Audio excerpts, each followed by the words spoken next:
जी नाजरीन, अस्सलाम वालेकुम रहमतुल्लाहि ताला बरकातहू। जी दोस्तों, कैसे हैं आप लोग? उम्मीद करता हूँ आप लोग खैरियत से होंगे। तो दोस्तों, आज हम एक बहुत ही प्यारा वाक़या सरकार गौसुल आज़म रज़ियल्लाहु ताला अन्हु का सुनने वाले हैं, जो कि एक हिंदू औरत मियाँ बीबी का वाक़या है। आइए देखते हैं और ये वाक़या सुनते हैं, उसके बाद फिर करते हैं कुछ गुफ्तगू। तो दोस्तों, देखते हैं ये वाक़या। ये वाक़या है हजूर गौसे आज़म शेख अब्दुल कादिर जिलानी रहमतुल्लाह अलैह और एक हिंदू औरत का, जिसके शौहर के कटे हुए सर को दोबारा जोड़ दिया गया और उसके कातिल का क्या अंजाम हुआ। इस वाक़े को मुकम्मल तौर पर समझने के लिए इस वीडियो को एंड तक जरूर देखें। मोहतरम नाजरीन, किसी जमाने की बात है, एक मुसलमान था जो कि बज़ाहिर अल्लाह ताला की इबादत करने वाला था, लेकिन वो एक हिंदू औरत को दिल दे बैठा जो कि उसकी बस्ती में रहती थी और उसकी बस्ती में ज्यादातर आबादी हिंदुओं की थी। एक मर्तबा उसका शौहर उसको लेकर उसके मैके जा रहा था। उसने खूबसूरत लिबास पहना हुआ था, सजी समरी थी। जब उस आशिक ने उस हिंदू औरत को देखा तो उसने चाहा कि वो किसी न किसी तरीके से उसे मिल जाए। जैसे ही वो हिंदू अपनी बीवी को लेकर बाहर निकला, वो उनका पीछा करने लगा। वो दोनों मियाँ बीवी जंगल की तरफ चले जा रहे थे, जबकि वो खुद एक आला नस्ल के घोड़े पर सवार था। और उसने उन दोनों के पास आकर बहुत ही अजीब और गरीब अंदाज में कहा कि भाई, मुझे बहुत अफसोस हो रहा है कि तुम दोनों पैदल सफर कर रहे हो। अगर बुरा न मानो तो मेरे घोड़े पर सवार हो जाओ, मदद भी हो जाएगी और मेरे दिल को तसल्ली भी हो जाएगी कि मेरे होते हुए मेरी बस्ती के दो अफराद पैदल सफर कर रहे हैं। मैं तेज रफ्तारी के साथ तुम्हें तुम्हारी मंजिल की तरफ पहुंचा दूंगा।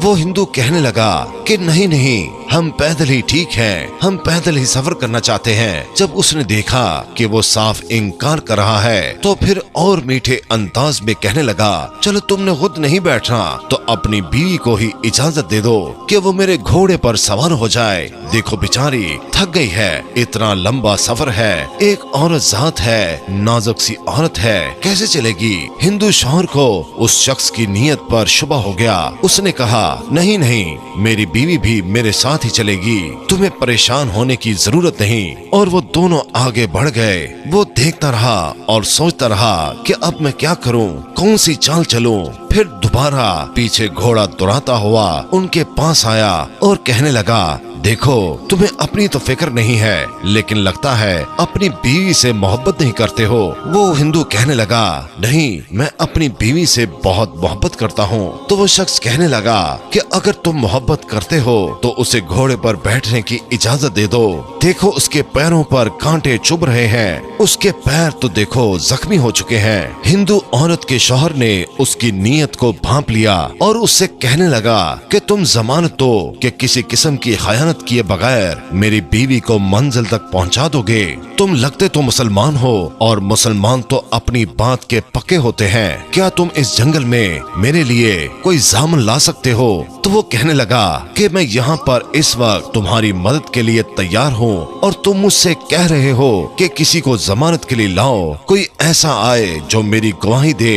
अब भला इस जंगल में कौन इंसान आएगा जिसको मैं जामन बनाऊं? वो हिंदू औरत जो अब तक खामोश थी, उसने झट से कहा, क्यों नहीं, तुम जमानत दे सकते हो। तो वो कहने लगा, पर किसकी? वो औरत कहने लगी, वही मुसलमान जो 11वीं वाले हैं, बड़े पीर साहब हैं, यानी गौसे आजम रहमतुल्लाह अलैह। तुम लोग उनको बहुत मानते हो, तुम उन्हीं की जमानत दे दो। अगर तुम उनकी जमानत देते हो तो मैं तुम्हारे साथ घोड़े पर बैठने के लिए तैयार हूँ। वो मुसलमान औलिया अल्लाह को नहीं मानता था, बल्कि उसके दिल में बहुत ज्यादा कड़वाहट थी अल्लाह वालों के लिए।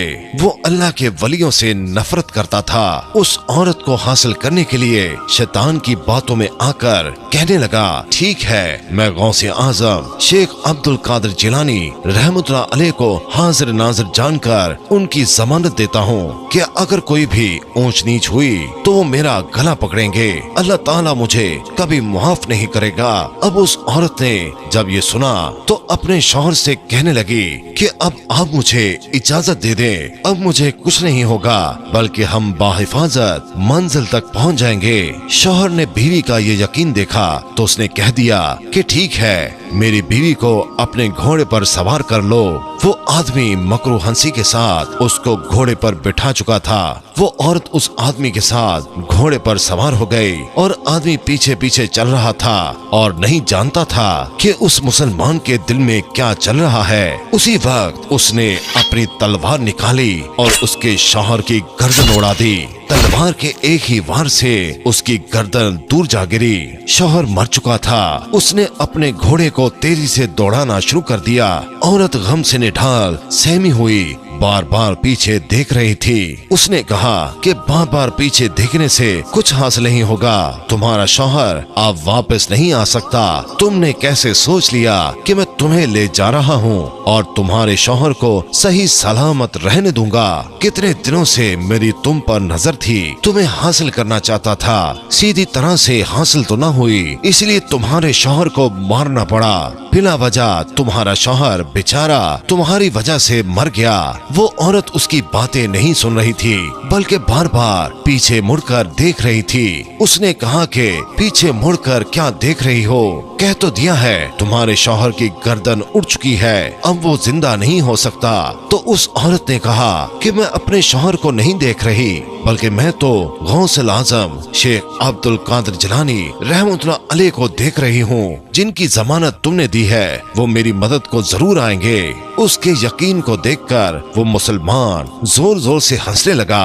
उसने जोरदार कहका लगाया और कहा, तुम जिनका इंतजार कर रही हो उनको इस दुनिया से गुजरे हुए कई साल गुजर चुके हैं। अब वो भला इतने सालों के बाद कहां से आएंगे? मैंने तो ऐसे ही उनका नाम ले लिया था। मैं उनको नहीं मानता, मैं किसी भी वली को नहीं मानता हूँ। इतना कहना था कि एक बुजुर्ग नमूदार हुए। उन बुजुर्ग ने आगे बढ़कर उस आशिक का सर कलम कर दिया।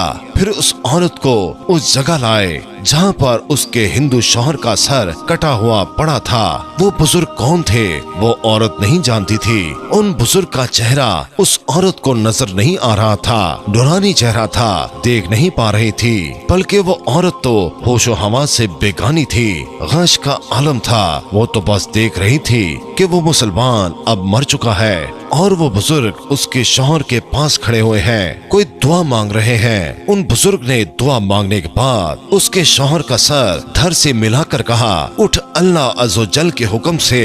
वो हिंदू उसी वक्त जिंदा हो गया और वो बुजुर्ग गायब हो गए। वो दोनों मियाँ बीवी एक दूसरे को हैरानगी से देख रहे थे।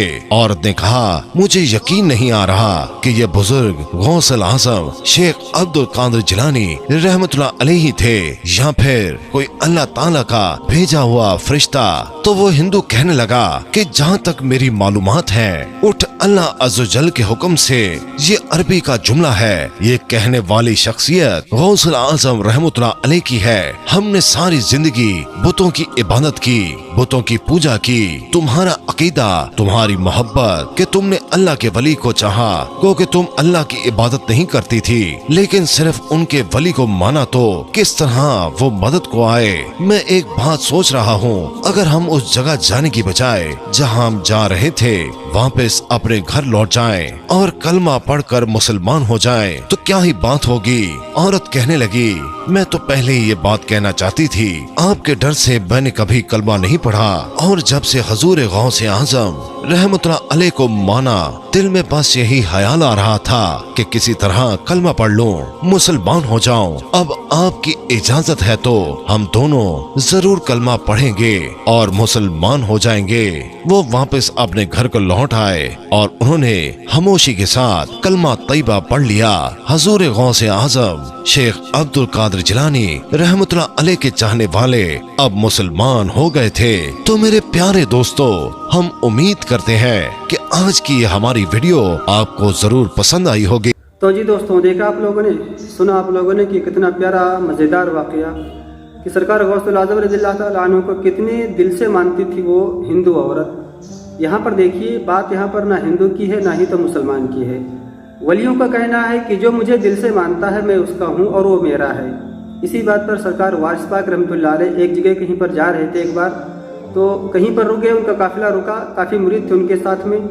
तो कहीं पर जो रुक गए तो रुकने के बाद में देखा कि काफ़ी भीड़ लगी हुई थी लोगों की। पड़ोस में एक मोची जो जूते सिलने वाला होता है ना, वो बैठा था। तो उसने देखा कि बहुत ही अच्छे प्यारे बाबा हैं और बड़ा ही नूरानी चेहरा है। तो दिल में सोचने लगा, वो मोची सोचने लगा कि काश मैं भी मुसलमान होता और मैं भी इनके साथ होता, मगर ये तो मुसलमान हैं और मैं हिंदू हूँ।